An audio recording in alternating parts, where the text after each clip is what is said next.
তোমার লাইফে হয়তো এই বাইক থাকবে আর নাহলে আমি থাকবো। কে থাকবে বলো? বাইক। বাইকের মধ্যে কি আছে যা আমার মধ্যে নাই? তেল।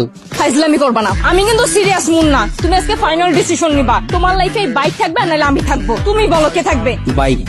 এত যে বাইক বাইক করতেছো, কি পাইছে বাইকের মধ্যে? হ্যাঁ, যা আমার মধ্যে নাই? ব্রেক। ব্রেক মানে? আমার এই বাইকের ভিতরে একটা ব্রেক আছে, ব্রেকটা যখন চাপ দেই ও থাইমা যায়, কিন্তু তোমার ভিতর কোনো ব্রেক নাই। তোমার থামতে বললে তুমি থামো না। তোমার সাথে রিলেশনে আসার পর থেকে বলতে পারবা কোনো কিছুতে তোমার আমি থামাইতে পারছি? আমার কোনো কথা এখন পর্যন্ত তুমি শুনছো বা আমার কোনো কথার দাম দিছো বলতে পারবা? কিন্তু ও শুনছে, ওর মধ্যে একটা ব্রেক আছে। ওরে যখন আমি চাপ দেই, ওরে যখন আমি থামতে বলি ও থাইমা যায়, কিন্তু তুমি থামো না। তোমার আমি থামাইতে পারি না। তোমারে যখন কোনো কিছুতে না করি তুমি আমারে উল্টা প্রশ্ন করো, এইটা কেন করব, ওইটা কেন করব। এই, ও কি কথা বলতে পারবে যে ও তোমাকে প্রশ্ন করবে? এইটাই তো আমার সুবিধা।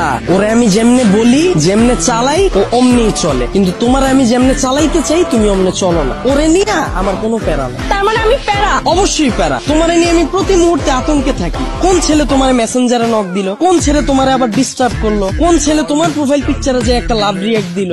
আমি যখন তোমারে বলি বাসা থেকে যখন বের হবা বোরকা পইরা বের হয়ে, তখন তুমি আমারে কি বলো? আমার গরম লাগে। যখন আমি বলি ফেসবুকে কোনো পোস্ট কইরো না, তোমার কোনো ছবি ছাইরো না, তুমি বলো তুমি আমার স্বাধীনতা নষ্ট করতেছো। তোমারে যখন আমি বলি জান তোমার ফেসবুকের পাসওয়ার্ডটা আমারে দাও, তখন তুমি কি বলো? তুমি আমার সন্দেহ করতেছো। কিন্তু দেখো ওর বিষয়টা, ওরে নিয়ে আমার কোনো প্যারা নাই। এই যে একটা জিপিএস ট্র্যাকার লাগাই নিছি, প্রতি মুহূর্তে আমি নিশ্চিন্তে থাকি। ওরে রাইখা যদি আমি কোথাও যাই, কেউ যদি এসে ওরে ধরে, ও চিল্লায় উঠে আমারে কল দেয়, ডেমো দেখবা, দাও হাত দাও।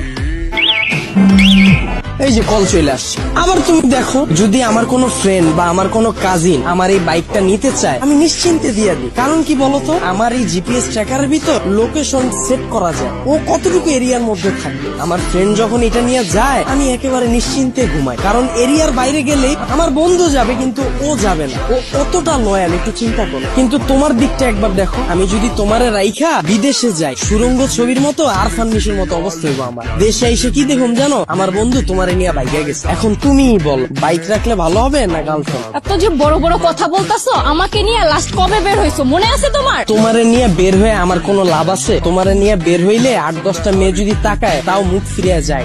চিন্তা করে এটার লগে তো একটা আছে। কিন্তু যদি আমার এই বাইকটা নিয়ে বের হই, 8-10টা মেয়ের সিরিয়াল লেগে যায়। এখন তুমিই বল তোমারে চুজ করা ঠিক হবে না আমার বাইকটাকে? এত যে বাইক বাইক করতেছো না, এই বাইক একদিন তোমার জীবনটা খাইবো। তাও ভালো, ভিতরে কোনো কষ্ট থাকবো না, গেলে গা একবারে জামুগা। মানে? তোমার লগে রিলেশনে যাওয়ার পর থেকে আমার ক্যারিয়ারে সময় না দিয়া তোমার পিছনে সময় দিয়া, ভার্সিটির টিউশন ফি না দিয়া তোমার পিছনে খরচ কইরা, দিনের পর দিন তোমারে নিয়ে চিন্তা কইরা, আমার পড়াশোনা গ্যাপ দিয়া, তারপর তোমার মন ভালো করার লাইগা 2 দিন পর পর গিফট দিয়া, 2 দিন পর পর নতুন নতুন রেস্টুরেন্টে নিয়ে যায় খাওয়ায়া, কোনো পোলা তো পারে ডিস্টার্ব করলে ওই পোলার লগে মারামারি কইরা, কোনো মাইয়ার দিকে না তাকায় তোমার প্রতি লয়াল থাইকা মন দিল দিয়া তোমারে ভালোবাসার পর হঠাৎ করে তুমি একদিন কি কইবা, জান আমার বাসা থেকে তো বিয়ে ঠিক করে ফেলছে, আমার এখন আর কিছু করার নেই। আর আমি তোমাকে কোন মুখে নিয়ে যাব বলো? তুমি তো এখন পর্যন্ত ক্যারিয়ারে কিছুই করতে পারো না, অথচ আমার এই ক্যারিয়ারটা বাসি দিলাম তোমার লেগে, তোমার পিছনে সময় দিয়ে। তারপর তুমি কি করবা জানো? আমার একটা সুন্দর বুঝ দিবা, জান তুমি আমার থেকেও অনেক সুন্দর মেয়ে পাবা, অনেক ভালো মেয়ে পাবা। এই কথা বইলা সুন্দর করে একটা হাঁটা দিবা আর পিছন থেকে একটা ব্যাকগ্রাউন্ড মিউজিক বাজ।